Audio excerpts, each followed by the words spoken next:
Hello, CONjuration. Welcome to Virtual CONjuration 2020. I'm Darin Bush, sometimes known as the Professor around these parts. Thank you for joining us for the panel Dracula had Horcruxes 2, which we'll get into the details of exactly what that is trying to say. Is this panel is equal to Dracula had Horcruxes? Is this part two? I will definitely explain. I will definitely explain. I was just so proud of myself that I spelled the word "two" correctly in this context.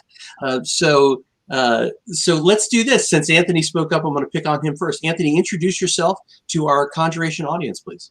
All right. I'm Anthony Taylor. I'm a writer and film reviewer. I'm also the licensing and brand manager for the Bram Stoker estate. And I run a convention in Atlanta called Monsterama, which is a celebration of classic and retro horror, monster, and sci-fi movies. Dead rocks. Thank Excellent. you. Come back and join us. Yeah, absolutely. And James, again, since you spoke up, your turn. Introduce yourself to our CONjuration audience, please. I am James A. Moore. Call me Jim. I'm a full-time novelist, part-time barista. Spend a lot of my time writing vampire novels. I've had 6 of them so far. Excellent. Excellent. Kyle, what about you? Hey, I'm Kyle Mitchell, Ravenclaw, distinguished Toastmaster, longtime Atlanta Con goer, proud member of the Dead Pirates of Sci-Fi fandom. I love this R after the end of my name here, for house points, because I was used to just being a pirate being rated R. Now I'm rated Ravenclaw too. Do you have any idea? Do you have any idea how much I want to take points away from your house for that? It's terrible, but I'm not allowed to do that. I'm not. We have rules here at CONjuration. I'm not allowed to do that, but I'm allowed to talk about it. Again, I'm Darin Bush. I'm one of the directors of programming here at CONjuration. I also do a lot of Atlanta science fiction and fantasy conventions. The Atlanta convention scene, as most of you know, is very incestuous. There's a weekend about a month ago where Anthony was my boss, and now this weekend I get to be his boss just a tiny little bit, which is a lot of fun for that switch there. And thank you again for all you did for Monsterama. We really appreciate it. Oh no, you're very welcome, sir. It was a delight and it was a lot of fun. You too, Kyle, and you too, Jim. You guys all rocked it. Absolute pleasure, my friend. I didn't plan it this way, but this turned into a cast of Monsterama panel almost. So yeah, I would just like to tell people, if you're interested in programming about Dracula and horror and monster stuff, check out our YouTube channel, because all of our programs from a month ago at our virtual event are live there, and it's Monsterama Con is the name of the channel. So just check that out. Absolutely, absolutely. And for some strange reason, you'll run into me there, you'll run into Kyle there, you'll run into Jim there. Absolutely, we got some great stuff. So I will admit, okay, look, I can't really hide this. I really wanted to bring Anthony and the gang over to do something Dracula related. So this is kind of I got the panel crowbar out a little bit on this one, but I thought years ago that it would be interesting if somebody would make a comment, because obviously in the Harry Potter universe, we have vampires, although they don't get a lot of stage time at all, which is fine. But I was just thinking about, Dracula and his 50 boxes of dirt from the original novel. And I went, wait a second, hold on. So in universe, maybe Dracula made Horcruxes, because Voldemort was not the first person to make Horcruxes. But also outside of that universe, maybe Joe was inspired by Bram Stoker's work, because it's just a fabulous story. So she stole from everywhere, just like everybody else does who writes it that much. So I was just thinking it would just be interesting to have that discussion, especially with people who absolutely know their Dracula. So let me pick on Anthony for a second here. Do me a favor, Anthony, and put the novel Dracula into its proper perspective for the folks that may not have read it yet. Well, it's basically the birth of horror literature as we know it, and it was certainly a part of the wave of genre literature as we know it today. Before that, there was there were genre stories, and there were that kind of came out. But as publishing started with with movable type, a book was just a book. Nobody tried to classify it. So what Bram Stoker was able to do was really to set a blueprint for how we process the ancient lore of the vampire, the myth of the vampire, and also kind of how we format that type of literature that describes that primal fear that grips us. So it's kind of a real serious milestone in literature in general, but certainly it is the Olduvai Gorge of horror literature. Mm-hmm. And thank you, Anthony. Appreciate that. Jim, I want to. You said you've written 6 vampire books. Did that? I assume you were a fan of vampires before you were writing about vampires. Yeah. So, is Dracula where that started? Where else would it start, man? I mean, Dracula is pretty much not exactly the origin, but very close to the origin of vampire literature. Mm-hmm. And so you, grew up on it. Absolutely grew up on it. Yeah. And so, Jim, what is it about Dracula that's so compelling as a story? I mean, he's gotten a lot of movies and retreatments and inspired books. Well, the first book itself was a masterpiece, really. Mm-hmm. It's a beautifully done piece. It was certainly for me cutting edge for what it was. Mm-hmm. It's a beautiful tale, well done, and absolutely one of the best horror novels that was ever written. That's the reason it's been imitated so many times, and that's the reason it's been continued by so many people. Mm-hmm. Absolutely. Dracula. Look all the way back to Nosferatu, the first vampire movie. Yeah. And that was based off of Dracula, the novel. They changed the name so they could get away with it legally. Right. Which they didn't. So yeah, they tried. We're lucky that a print survived of that, because they were legally obligated to burn all prints after the Stoker estate sued them for stealing the story. So, but it's an amazing film, and we're, like I said, we're really lucky that they were not successful in destroying everything about that.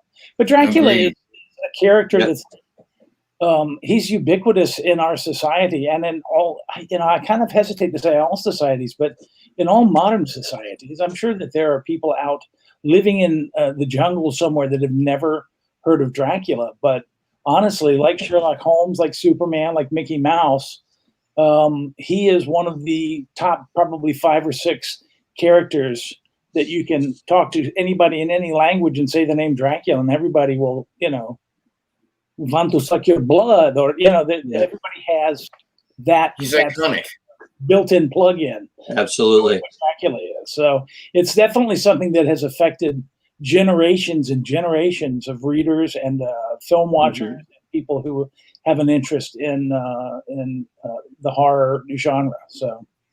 Yeah, somewhere out there on the internet are probably 10 or 15 websites that list every single actor who's played Dracula or a parody of Dracula. Right. And I'm sitting here going, Leslie Nielsen, George Hamilton, right? You got, like, Bela Lugosi, of course, but just even Leslie Nielsen played Dracula in a Mel Brooks movie, which I thought was amazing that he got that far. That Mel Brooks said, this is such a big thing that if I make a parody movie about it, it'll work. And it pretty much did. It was very entertaining. So, Kyle, what was your first exposure to the vampire Dracula?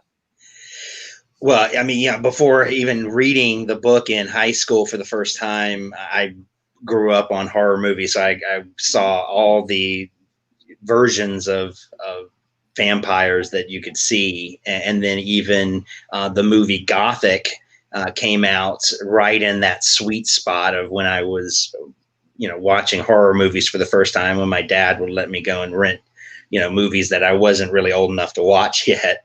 And then that was my first exposure was movies first, and then reading the novel. Like Jim said and Anthony said, it's just a work of art, and kind of doing stuff that we hadn't seen before, and how you tell a tale, and there's so much mystery, that he left in the writing and the style and the the letters and everything. And your kind of world building there. We're creating kind of new frontiers where there hadn't been before. You didn't know. Mm-hmm.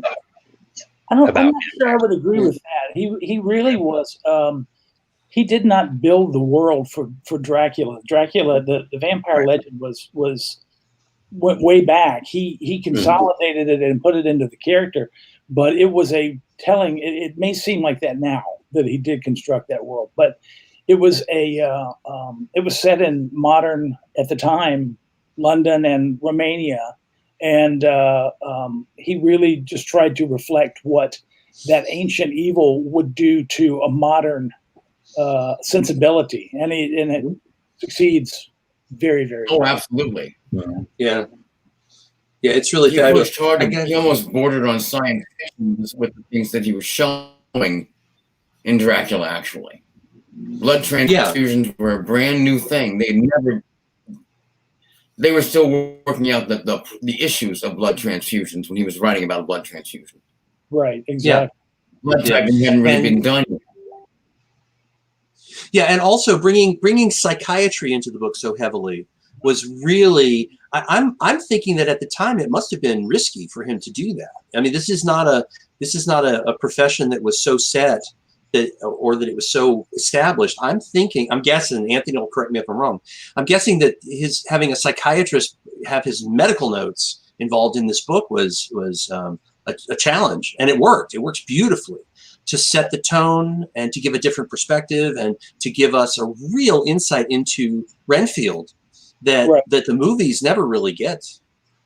Well, if you look at the time, again, the age in which the book was published was 30-ish odd years after Darwin came out with his theory of evolution. Mm-hmm. Absolutely right at the heart of the first few decades of the Industrial Revolution. So there was kind of a perfect storm of pitting that modern sensibility against this ancient evil. I mean, if you look at it, Dr. Seward, you're talking about all of his notes in the book are recorded onto a cylinder and then transcribed. And then Mina uses a typewriter for all of her notes, which was brand new at the time. So it's definitely something that he had in mind with all of those characters and all of those affectations that they used that were of the modern era to combat, as Van Helsing said, we need to use all the knowledge to combat that ancient nemesis that they had discovered. Yeah. If you think that Michael Crichton invented the idea of having a bunch of experts come together and use cutting edge technology to defeat a problem, no. Stoker had Crichton beat by a century. Yeah. So Stoker does an excellent job. One thing I do want to say about the novel before we get on to the meat of the discussion is that the technical term is it's an epistolary. There's not a single line of narrative in the whole book. It's nothing but documents. It's genius. It is so beautifully done. And one of the things that I've forgotten, Anthony reminded me, is that there are points in some of the documentation where they refer to the cylinders and the transcription of the cylinders. And then the next chapter is the transcription of one of those cylinders. It's just beautifully put together. I mean, his structure of the story is just overwhelming. It's brilliant. And it's so subtle because, that's not the point. The point is the vampire and the heroes. The other thing I want to say, you guys will get a kick out of this. My first exposure to the actual story of Dracula was in an illustrated, like a graphic novel version for kids. So I had, when I was a kid, I had this comic book of the original Dracula story, and it was later that I went, oh, I should read the novel, and I did, and oh boy, it's so good. So all right, so let's move on to the Harry Potter part of this conversation. A lot of people in our audience are very familiar with Harry Potter. That's one of our primary focuses here at CONjuration. So I'm not going to spend a huge amount of time explaining what a Horcrux is. Well, but for the people that I have dragged in that are Dracula fans, let's get an explanation of it, even if it's not terribly detailed. Absolutely. You read my mind, Anthony. That's exactly where I was going. basic concept of a Horcrux is that you basically split a piece of your soul off and store it somewhere. Like for modern, it'd be like a backup of part of your soul. You take your soul, you tear off a little piece, and you put it into a thing, and you hide that thing away to protect yourself from death. The only problem is that in order to do this, a Horcrux requires a murder. One of the spell components, if you will, of a Horcrux is murder. So when you think about the fact that Voldemort had, I'm going to go with 7. Some people would argue the number is different, but if you go with Voldemort having 7 Horcruxes, that's 7 people that he murdered, at least, just that. So the Horcrux in the Harry Potter universe is considered to be one of the worst evils of magic that can exist. And obviously murder's involved. So yeah, I'm going to go with, I agree with that. So let's tie this back to Dracula.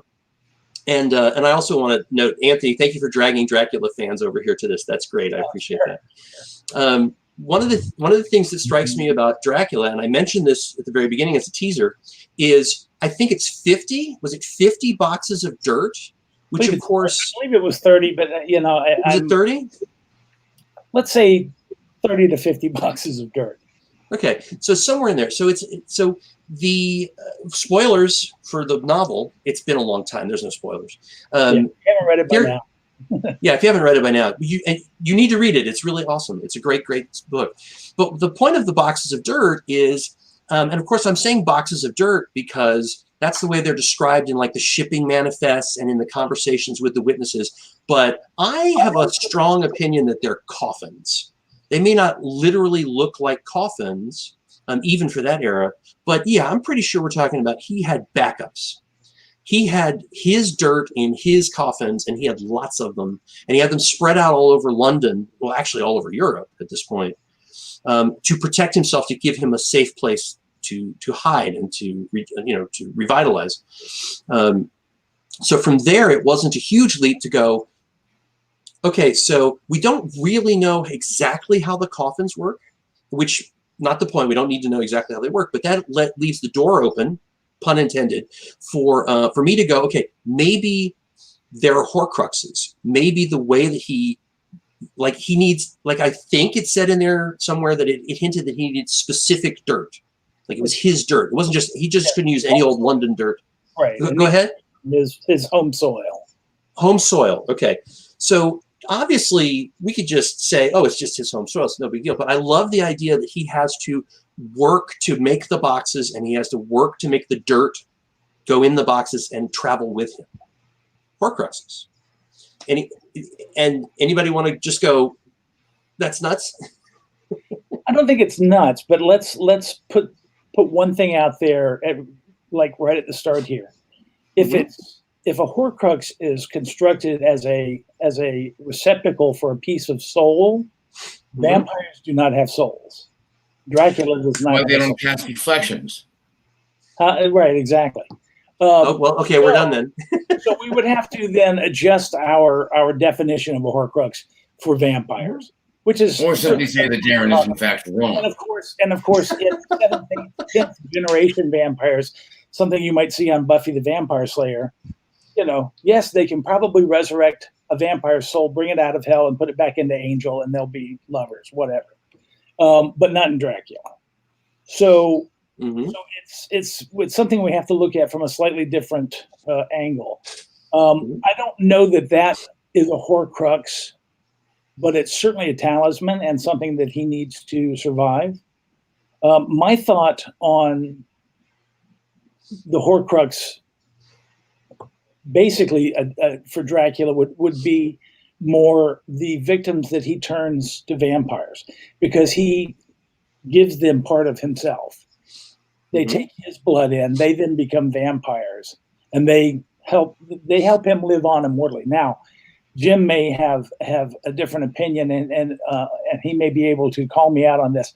I don't believe in anything that I can recall, in any book or film or whatever, that anyone has ever actually revived Dracula from the blood of one of his servants. They've certainly done it from Dracula's blood dried and liquid by mixing human blood in with it with the Hammer films, like Taste the Blood of Dracula and Dracula Has Risen from the Grave. So he does tend to come back, even though they keep killing him at the end of every movie, which is the closest we can come to the resurrection style, the Harry Potter resurrection style. So, Jim, can you think of any instances where a writer or a film or whatever has taken blood from one of Dracula's minions and created Dracula again or revived Dracula? You know, I honestly can't, but it'd be an interesting twist. Well, it's all yours, my friend. Oh yeah, we're willing to give that one to Jim. He's got some experience writing vampire books. As Yeah. he said. Take my money now. Yeah. Yeah, right. Yeah, shut the panel down and just let me give you some cash. Yeah. Well, I was going to say, Kyle. I thought, and y'all are going to have to help me here, but I thought I've seen a film. I don't remember any books, vampire novels, or anything that I've read, or specific, comic books or anything about Dracula, the character Dracula. But it seems like I've seen a vampire movie where the head vampire created new vampires, and it was almost like the horror movie It Follows or something, where you have they're like blockers for that father vampire or mother vampire, that then those children of blood have to be killed before their creator can be killed. But I can't remember the name. That sounds familiar. Yeah, I could have sworn I've seen Lost Boys, but I don't think that was reverse, kind of, right? It kind of was. Is that the head vampire could turn people into kind of half vampires. They still had souls, they were still alive. Mm-hmm. So I don't think that's what you're talking about. No, but I like that concept, and yeah, Jim should certainly write that novel. You have like in Horcrux that you could split that in, and then they have to be eliminated, thus protecting you, and again, not your soul, but whatever the magic of vampirism is. But this specifically with the boxes of dirt and so forth, and the coffins, I'm a big board gamer and board game designer, burgeoning board game designer. And my favorite game of last year was Horrified. And one of the monsters that you have to kill in that is Dracula. And you have to go and destroy 4 coffins, one at the crypt and the cave and the graveyard and so forth, before you can attack him to actually destroy him, to defeat him. Yeah. So it's not exactly a soul like with the murder that we know for sure tied in as a Horcrux, in Harry Potter terms, but similar kind of result. Yeah. Well, that's where I was just going to say that's where having the victims that he turns to vampires comes in, because he does murder them to turn them. So that kind of plays into the Harry Potter as well. Yeah. I also want to, before we get too far, I want to give 5 points to Dennis for the Castlevania reminder for his house, because that's it. I wouldn't be surprised if I had never played Castlevania myself, but that's a good reference that they used. Apparently, they used Dracula's blood in order to reinvigorate him or recreate him. I think what you guys are getting at is that it's not really that Dracula creates a Horcrux. The fact that he has no soul, that ruins the whole premise, kind of. But I like the idea that Voldemort is drawing from magic that kind of started back with Dracula. That because Dracula is a vampire and soulless, a normal person, a wizard like Voldemort, has to figure out a way to modify that magic so that he can repeat Dracula's talismans, but somehow that becomes the Horcrux. Now, of course, I'm seriously stretching here, but I do like the idea that Dracula is, just like all animals, is feeding off of other people's energy in some way, the blood specifically in this case. And I love the Anthony's point about how he really is murdering in order to create more of his family, essentially. Right. So even though the soul thing kind of ruins the idea, I still kind of like the symmetry, the poetry of it, if you will. Well, and then the murdering them by sucking their blood out, draining their blood, but then at that cusp, Dracula giving his blood to the victim. In a way, it's not necessarily soul per se, but still that giving back a piece. And you have to remember, a lot of the legends on vampires run back to basically ghost stories. Right. They couldn't cross running water. They cast no reflection because effectively they were ghosts, just embodied in a different way. Right. The blood is kind of what let them have a physical form. One of the things that I really liked about the BBC version from earlier this year is that every time Dracula fed on a victim, he also took in their life experience. So if he fed on an Irish guy, he had an Irish accent for half an hour or something, I mean, and that kind of makes sense, especially as in relating to them as Horcruxes, the ones that he turns, that they then get that back out of him. So I thought that was pretty clever, a pretty clever construct that I'd never seen anybody do before. And it's hard to, let me tell you, it's hard to, come up with a fresh take on Dracula. Published in 1897, there have been literally thousands of movies and television episodes and adaptations and more books than you can shake a stick at. Literally, yeah. So yeah. So that was pretty or good. A stink cat. Or a stink cat, yeah. So if you have not seen that, it's on Netflix. As far as I know, it's still on Netflix, and you should absolutely watch it. Yeah. So Jim, I want to. Yeah. So Jim, I want to pick on you again for a second. How are your vampires Dracula vampires? If I can get away with saying that. Some of them are, and some of them aren't. Again, Charles Rutledge and I did a book with vampires that were deeply religious. They wanted to give you eternal life. It just happened to be as vampires. Right. Right. Congregations of the Dead was their haven was a church. And they were Southern Baptists, weren't they? It's right up there. Very strongly. Well, so Jim, where I'm going with this is, of course, I'm not going to ask if you were thinking of Horcruxes when you were writing your vampires. That would be silly.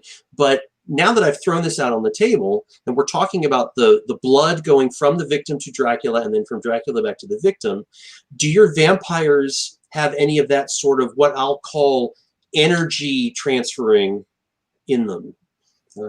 Even if it's just the drinking of the blood. Absolutely. Absolutely. Can you talk about that a little bit more? I think the concept of the blood as life is very, very potent all the way through there. It has to work that way in the books, to work that way for Dracula to a real extent. It wasn't just blood he was drinking, he was taking their lives bit by bit.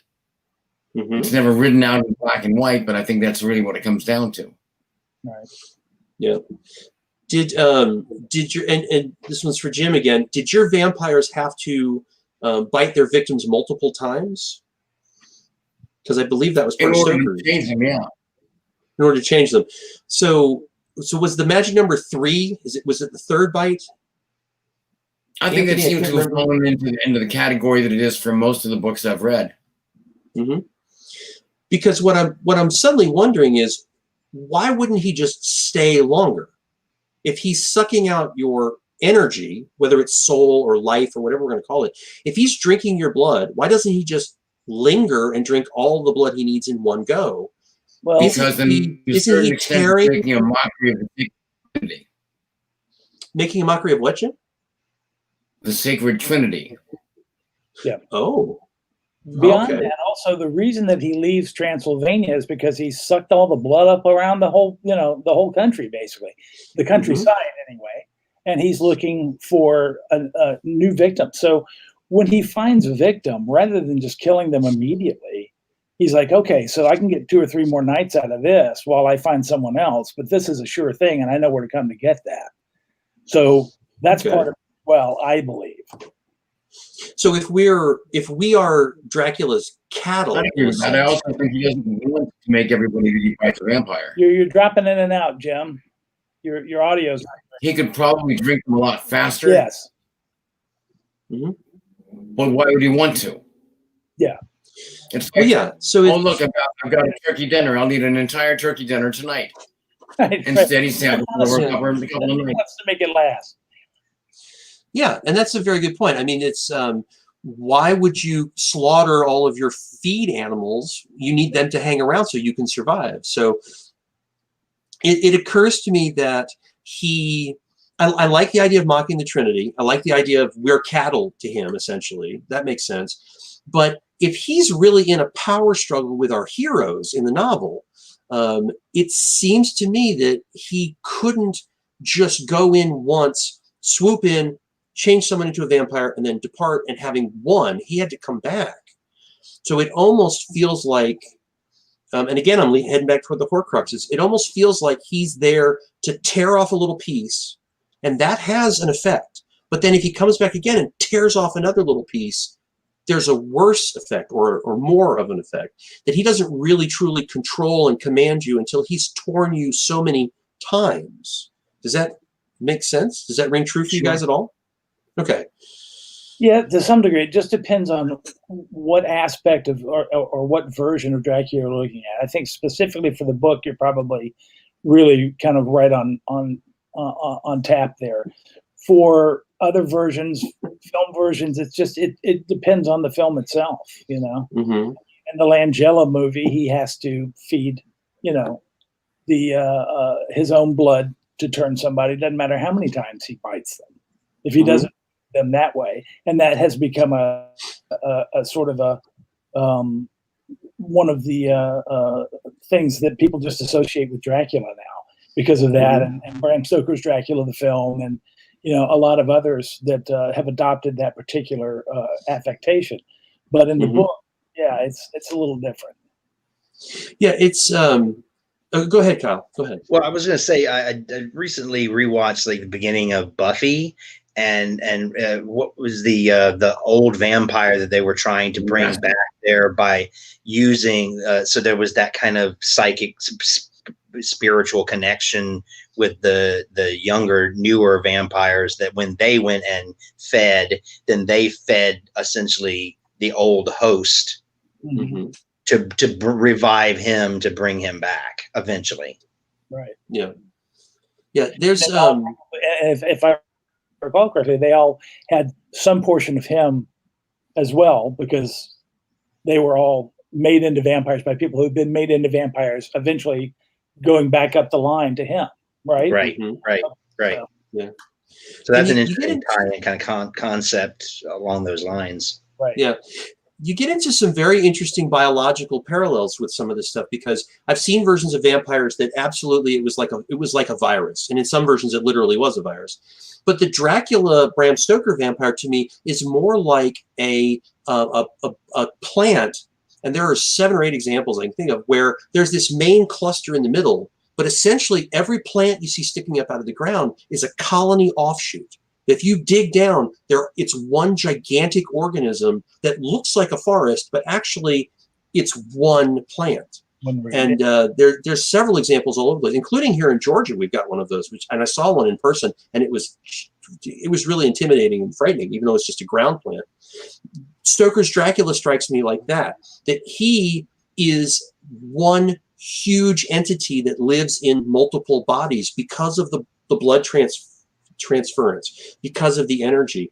If he is really truly coming back several nights and doing the biting and giving his blood to his victims, it's almost like he's colonizing, if you will.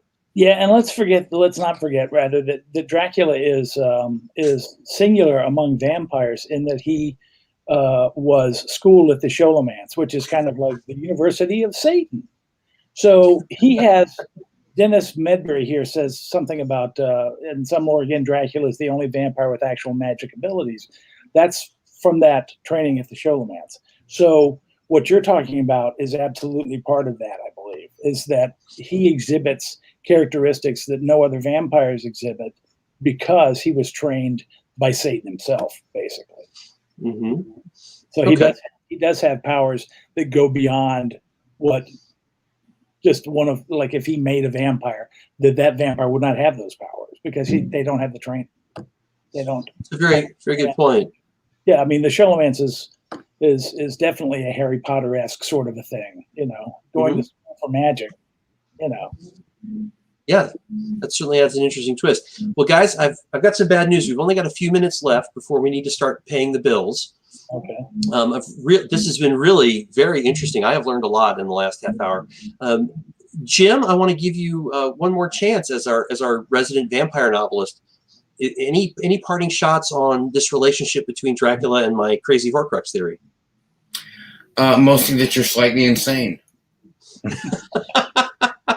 And that's why I invite you to these things. That's no news. That's no news flash. It's really not. Really, it's not an innovative concept, is it? So, Kyle, what about you? Did I convince you, or? I don't know, not quite. What I'm unsure about is with the Harry Potter Horcruxes and Voldemort trying to create them in items and then spread them out and kind of hiding is kind of opposite to me of Bram Stoker's Dracula, if he was doing that with Children of Blood and or the boxes of dirt. So it seems a little bit opposite of that, not as overt. And I do like the idea that Voldemort was so desperate to stay alive that he was willing to essentially commit a form of vampirism on other humans. He was willing to sacrifice their lives to protect his piece of soul. So even if the whole concept is ridiculous, which it might be, there's some tone that's very similar that I like. Right. Well, and then even though I think Rowling doesn't say she came up with the etymology of Horcrux, right? But if it's Old Cross, if you take kind of the etymology of that, then that's a direct kind of vampires. Yeah, right. Oh, see, now that terminology would certainly not be what they would call them. Yeah, that is interesting. I had forgotten that that's what she said Horcrux meant. Anthony, what about you? You want to take us home with this? Any parting shots? And the talismanic value that some of these things have to both Dracula and Voldemort. So I think they are, as it comes out, eventually the same purpose is to restore yourself in case you have been destroyed somehow. Just one is a soul and one is the body. And it's an interesting discussion, and it's an interesting slant to take and just kind of look at it from a different angle. Both of these things have been so examined that by mashing them together, you do get something that is different and new and fun to talk about. Fun. Oh yeah, I will throw you a bone, Darin. Oh, Jim, please. Back in the day, Batman fought a vampire in Detective Comics. That vampire had actually hidden his heart in a grandfather clock. Excellent. Thank you. And faster, which is how Batman figured out what was going on. And by destroying the grandfather clock and thus the heart inside, he killed the vampire. Excellent. Interesting. Excellent. There is Carl Edward Wagner in, I believe it was Conan the Road to Kings, set up an undead king who had removed his heart from his body and hidden it away. And until his heart was destroyed, he could not be destroyed. So Horcruxes have been around in one form or another for at least a few decades. Excellent. Thank you. I appreciate that. Absolutely. All right. Yeah. Okay, guys. Well, we got a couple of minutes left. We got to pay the bills here. I want to let you guys have a chance to remind everybody who you are and tell us where people can find you on the interwebs so that they can tell you that they agree with how crazy I am. I'm going to let Kyle go first on this one. All right. On social media, you can find me at Poet Kyle. I've got 2 books of poetry, collections of poetry. If you'd like to search for that online, first one's called Slang, and the second one is called A Dream of Christmas, coming up of the holiday season. That's available on lulu.com. Excellent. Jim, what about you? Where can people find out just how many novels you've published? Well, obviously, Amazon.com isn't a bad way to go for that. But you can also find me on Facebook as James A. Moore, and on Twitter as James A. Moore 1. Excellent. Anthony? Well, I've got a lot of them. Yeah, Bram Stoker Estate, if you want more information about that, is bramstokerestate.com. And Monsterama is online at monsteramacon.com. That's our website. You can get information about our next convention, which is next October 8th through 10th here in Atlanta. If you want to watch some of the programming from our virtual event last year, again, it's here on YouTube. And the account is Monsterama Con, and there is quite a few Dracula-related panels there. My personal website is taylorcosm, TAYLORCOSM.com. And then I also have a film review column called Apes on Film at atlretro.com. Excellent. Thank you, Anthony. And my short stories are available on the Amazon authors page, Darin M. Bush. Guys, thank you so much for this amazing conversation. I just wanted to let the Harry Potter fans know that Dracula is really an amazing story, and they should definitely go back and read it if they haven't. Obviously, Dennis has read it a few times. His comments in the chat have been fabulous. Thank you, Dennis, for participating. Hey, 5 more points for Dennis's house just for the sheer volume of chats. And on that happy note, I'm going to say, guys, do me a favor. Don't participate in making any Horcruxes or boxes of dirt if you can help it. And we're going to say goodbye to CONjuration. Thanks, guys. Bye-bye. Thanks See you later. for that. Thanks.